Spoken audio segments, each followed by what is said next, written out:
there are a couple other toe injuries that are pretty common. Yes. Let's talk about those. Okay. So Happy to. You want to start with Hallux restrictus? Yes. We will see this a lot. And I think a lot of it has to do with poor footwear selections, right? We talked about the chronic ankle sprains and the inability to, allow the first metatarsal to drop. But a functional hallux limitus, we need about 40 to 45 degrees of range of motion at the big toe in order to have an efficient walking gait. Yeah. Okay. This is my only superpower. I'm probably like 90 degrees at my hallux. And, excess range of motion is great as long as you can control it. Remains to be seen. So if I wanted to sprint, though, I would need 65 degrees, right? Because you're more on your toes. Yeah. And this is where I've seen a lot of former NFL players who get horrible turf toe that have what literally looks like 10 degrees. If you can catch these patients before they've had, so there's stages, right? So what will start to happen is you'll get an inflammation on the top of the big toe. Yeah. Okay. Then is the primary pathology just the repeated jamming of that toe?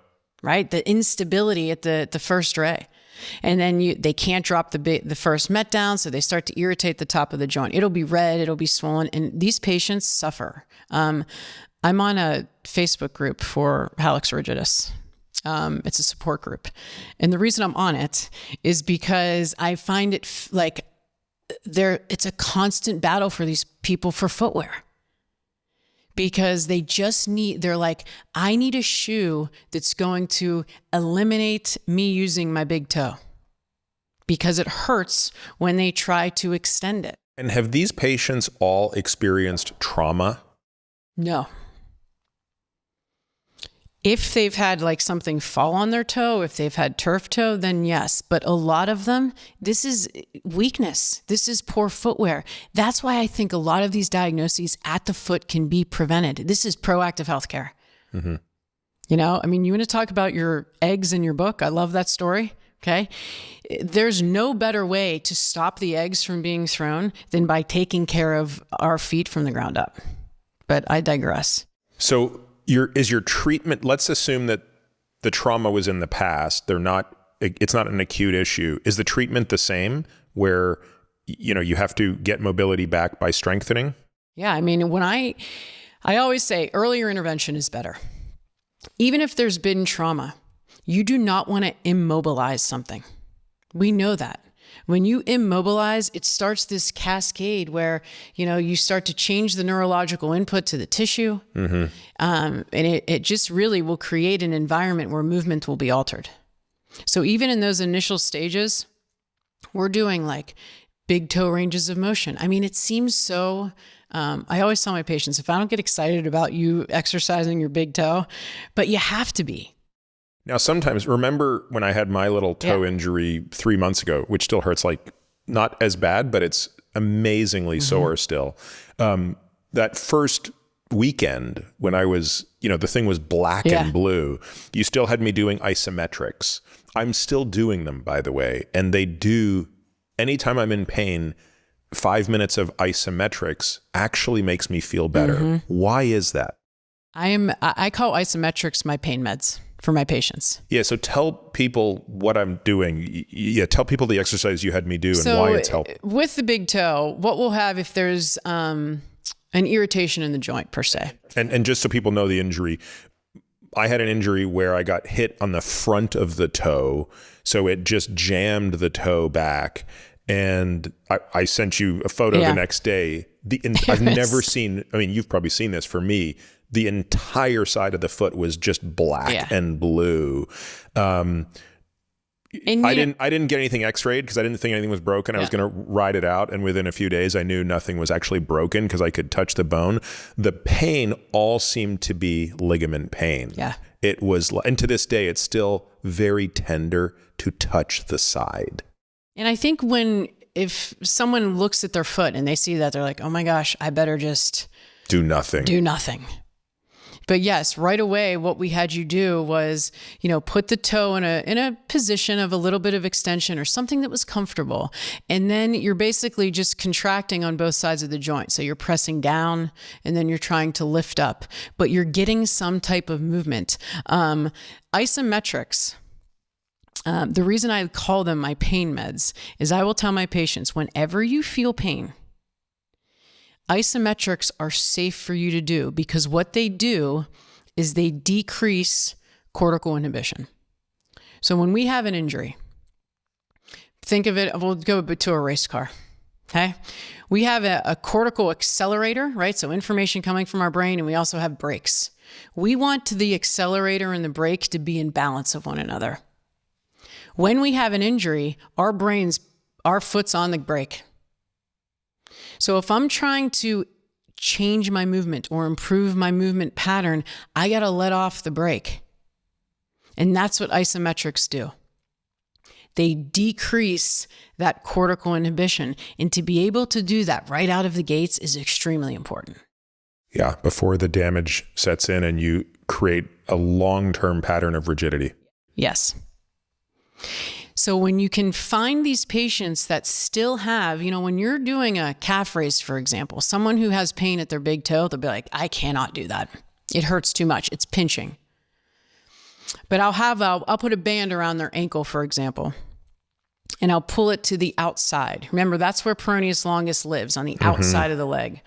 So I'll challenge it a little bit so that they really have to press through their big toe to keep their big toe on the ground. When they do that, they're like, wow, that pinching is better because I dropped the head of the first. Yeah, there is something so magical about using bands for lateral and medial tension to produce the necessary engagement of the foot stabilizing muscles when you go and do other things. Yeah, it's the kinesthetic cueing, I think, is so important. So important, especially in those planes. That's why the foot's, it's this multi-directional, beautiful thing that we can train so many ways. So what else are you doing for the rigidus patient? So you're obviously isometrics, a big part of it. Mm-hmm. How do you get the range of motion? How do you slowly introduce that range of motion back?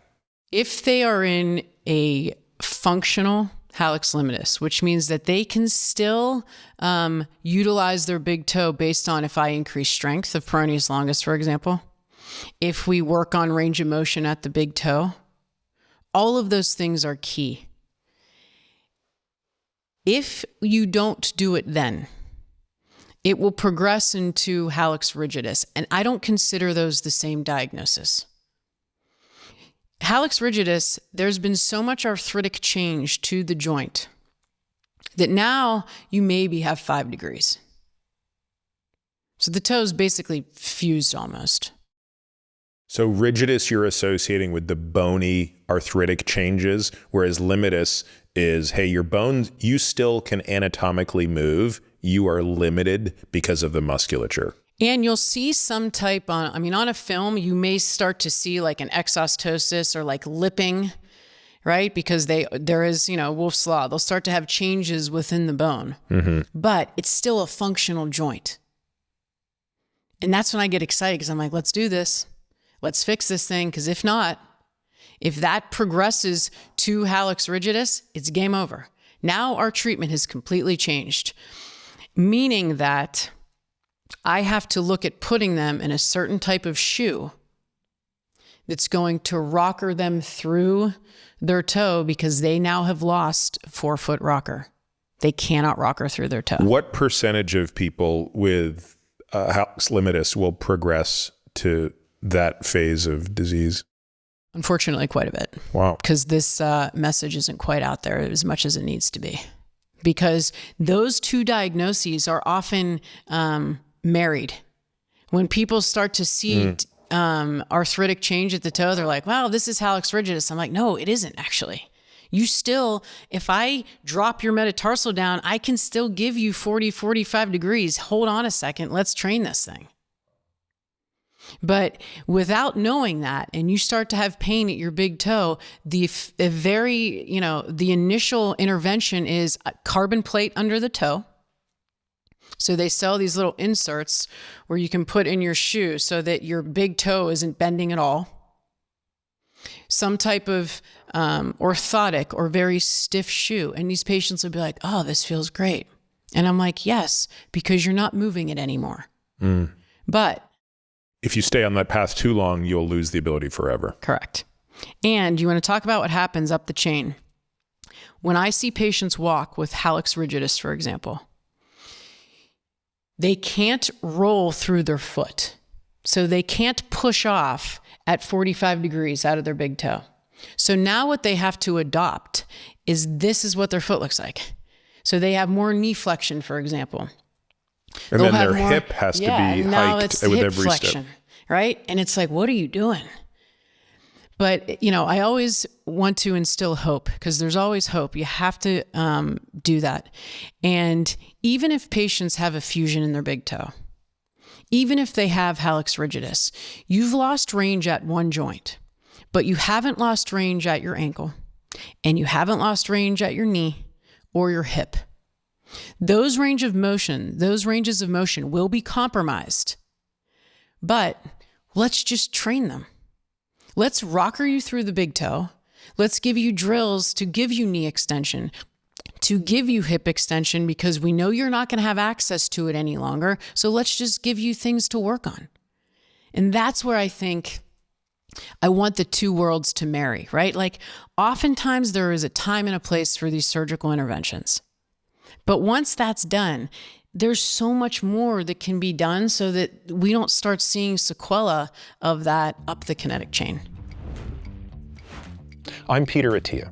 This podcast relies exclusively on premium subscribers for support, which allows us to provide all our content without taking a single penny from advertisers. I believe this keeps my content honest, making it a trusted resource for listeners like you. As a premium member, you'll get immediate access to our entire back catalog of AMA episodes and all future AMA episodes.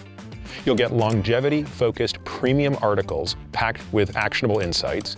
You'll get unrivaled show notes for each and every episode of The Drive, every topic, every study, every resource from each episode carefully curated for you. You'll get quarterly podcast summaries where you'll learn my biggest personal takeaways from the previous 90 days of expert guest episodes and much more. This journey doesn't have to be navigated alone. We can take these steps towards a better, longer life together. Become a premium member today at peterattiamd.com/subscribe to join me in a shared commitment to a healthier future.